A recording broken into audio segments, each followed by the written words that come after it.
Hey, I've been playing so much Rollerdrome lately. I love this game. At first, I had to tweak some settings. I found the sweet spot for me, and I have just absolutely fallen in love. It keeps delivering.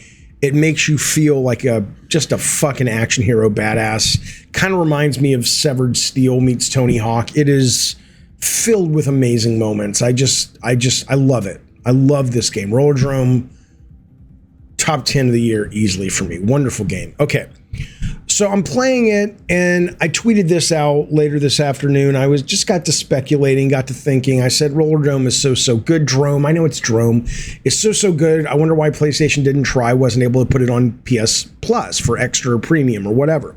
Given they can't do day and date with the big budget games like Ragnarok, says Jim Ryan, you'd think having indie games that are still commercial indie games like this amazing title, Rollerdrome, would be a value.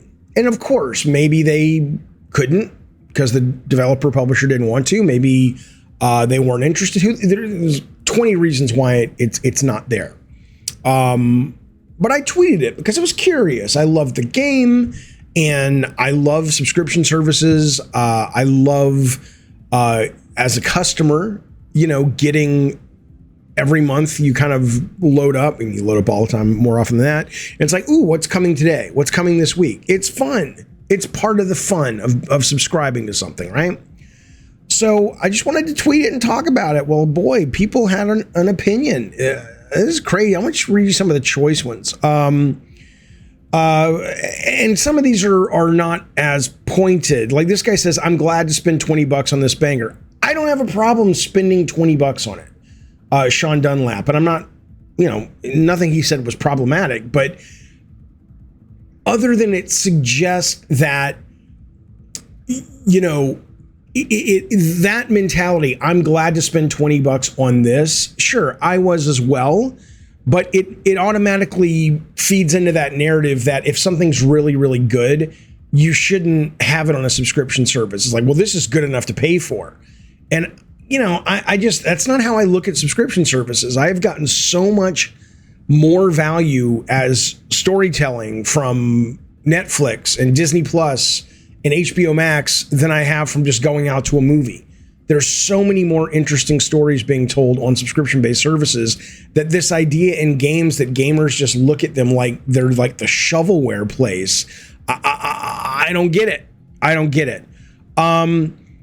Okay, let's see. This guy says, I'm obviously going to skip the ones that agree with me because you already know what I think. $20 ain't bad for it. Could easily pay for it because of how good it is. Again, not the point. I mean, that's your point, but it's not my point. My point is, why do we think about service games like that?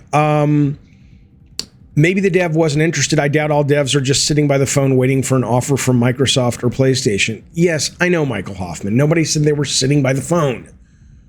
My God, they just had Stray. Can we normalize not expecting everything to launch that way? Why? Why would you not want everything to launch that way? As a customer, why would you not want all of your games? Yeah, you can go buy them if you want, if that's what you're into, but why would you not want them to be, quote, free on the subscription service you pay for? It's like, you know what? There's a new Batman movie coming out or a new Superman or whatever you're into.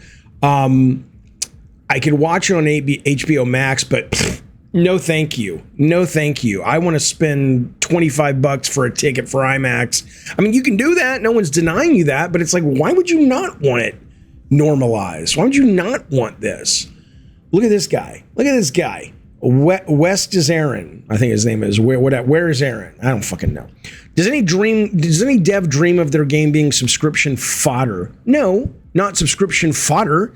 It's a compromise deal you do to manage risk. You can think of it that way, but the idea, I just wanted to see if he was in development, the idea that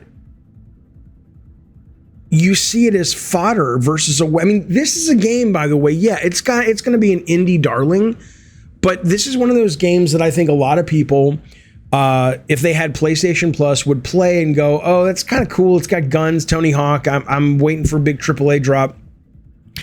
And you expose a lot of people to it, right? That's that's not fodder to me. That's a wonderful way to get your game in front of so many more people. And then if you really are looking at it purely from wanting to sell it, set it up for the sequel, man. This game demands a sequel. I want to see, it doesn't matter, trust me, I want to see it. I got a lot of ideas for the sequel. Nobody's calling me, but I'm telling you. Jaffe, come on, man. It's $20 for Essential. I'm not trying to save money. It's not about the lack of value in terms of, oh no, $20, you know. It's about wanting the service to be exciting and cool and have neat things on it every month. That's like, cool, man, I'm glad I'm paying for that. I'm glad I'm on that subscription service. It's not about the money so much as it is the philosophy of the product that I think should be more exciting more often.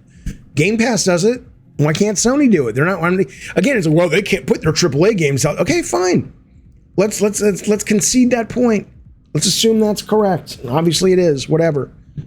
But I offer a middle ground. How about Shu with his clearly uncanny ability to find these great indie gems? How about they do open the pocketbook? It's not like they're a mom and pop shop that are struggling to pay their fucking rent. How about they do open the pocketbook and say, yeah, we're not doing our big games day and date, but I'll tell you what, look at these fucking things we have every month, day and date, the best fucking indie commercial games. I'm not saying do stuff that's like so arty-farty that it's a turnoff for a lot of people, but shit like this, come on, man. Spin the ducats, baby. Every dev should have the balls to release the games if they believe in how successful. It's just such a dumb narrative. No one is saying the developer didn't have the balls. My God.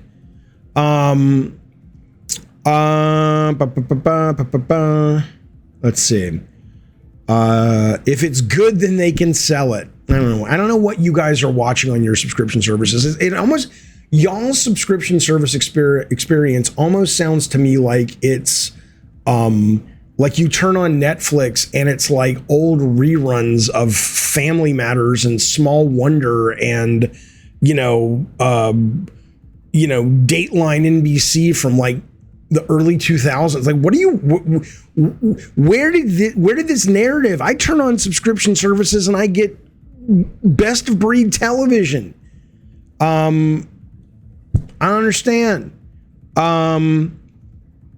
How about look at this smarmy horse shit here. Look at this guy, Valhalla. How about we just say it's a great game and try and encourage people to buy it to support the devs? No drama in saying it like that, I guess. No, prick. It's not about drama. It's about having an opinion that you may not agree with. I'm not trying to build up drama. I genuinely think this would be good for the game, and I think it would be exciting for the service, and a lot more people would play the game. How about we just say it's a great game? It is a great game, and I don't give a fuck about supporting the devs, and nor should you. As I've said I was a dev for 20 plus years. You think trust me, buddy, I'm aware. Okay, but at no time during me being a developer did I expect the customer to support me. My job was to give the customer within my power the best experience I could. And sometimes I did it and sometimes I didn't. But that was the job. Their job was to pay however the business deal was that we had set up with the publisher who had funded the game for an experience they had value in. I wasn't like, oh, treat us good. We need you to say, well, it's not a fucking bake sale at the church to make sure the church doesn't have to sell to the big evil, apartment complex that's coming in and wants to buy the land. That's what a lot of you guys sound like. Support the devs. Why? They're supported. They're getting paid. My God, what is this? Just say the game is good and move on. Why is it always about subscriptions with you? And I told this guy just unfollow and move on.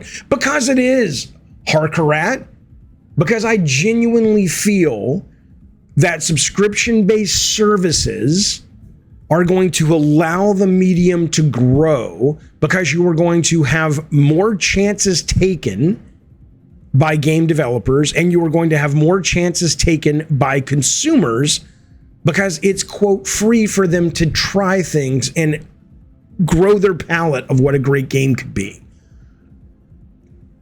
If you don't understand, you don't have to agree with that.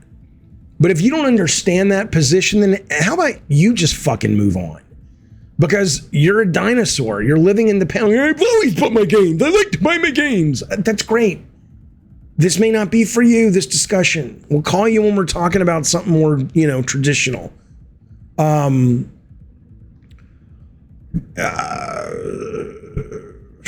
This guy, yeah, I mean, I don't know if I agree that Sony's not serious about competing with Game Pass, but I would agree that the action suggests that they could have maybe done a little bit better job competing. And then it was funny when Saltiest Gamer did the "that's bait" meme, and I was like, when I got him, like, what do you mean? I'm not baiting anybody. But he was right. He knew this would bring out the loony birds, and I'm just like, this was not meant to be a controversial. Why not say the game is good and tell people to go and buy it? Because, Cooper, I did say the game is good. I don't care if they buy it, nor should you. God. Oh, look at this. This is why people shouldn't take people like Jaffe seriously with these kinds of amateur opinions. Shy Guys, suck your own dick, you moron. I am sitting, even if you don't agree with me, to deny that the position, my God, man, to deny the quality of subscription service television that has come along. Netflix is crap. No, it's not. From House of Cards to Orange is the New Black to Inventing Anna to Extraordinary Attorney Woo, on and on. I'm missing 1,000 of them. From Coda, there's 150 shows that never would have gotten fun without Netflix that are in serious contention for some of the best television ever made. Netflix is crap. Hulu's crap. No, no, it isn't. So it's not an amateur opinion, you moron. It's an opinion born out of 20 plus years in the industry of watching wonderful games either not get greenlit because they didn't fit a very traditional business model, and or watching games get greenlit and made and ignored because they were brilliant, but they were a little bit too weird for the room. That's not an amateur opinion, bitch. That's an actual learned, intelligent, experienced opinion marinated in decades of working in the field. Okay, so shut the fuck up. There you go. That's all on and on. But I'll tell you, Saltiest was right. I had no idea, Saltiest. I just thought we were having a discussion. Look at all these people coming. What is wrong with you people? One day they'll love the medium more than the console. Can you imagine? It'll be great. I can't wait for the day when consoles are gone. It's all streaming into your television, and they have no choice. They have to throw in behind the actual games themselves. Then we'll be off to the races. Then it's like, oh, you like this RPG better than that RPG? That's a good discussion to have. Sony's and Xbox. Oh, it's like I adore what I'm doing with streaming and video and all that stuff. But there's like 20% of it where I have to deal with these fucking children. And they're in adult bodies, so it's kind of creepy. And it's just like, Jesus fucking Christ, man. There's nothing in this that demands the kind of smarmy horse shit that I got from a lot of you guys. So I guess I made this as your gift in return. Be well.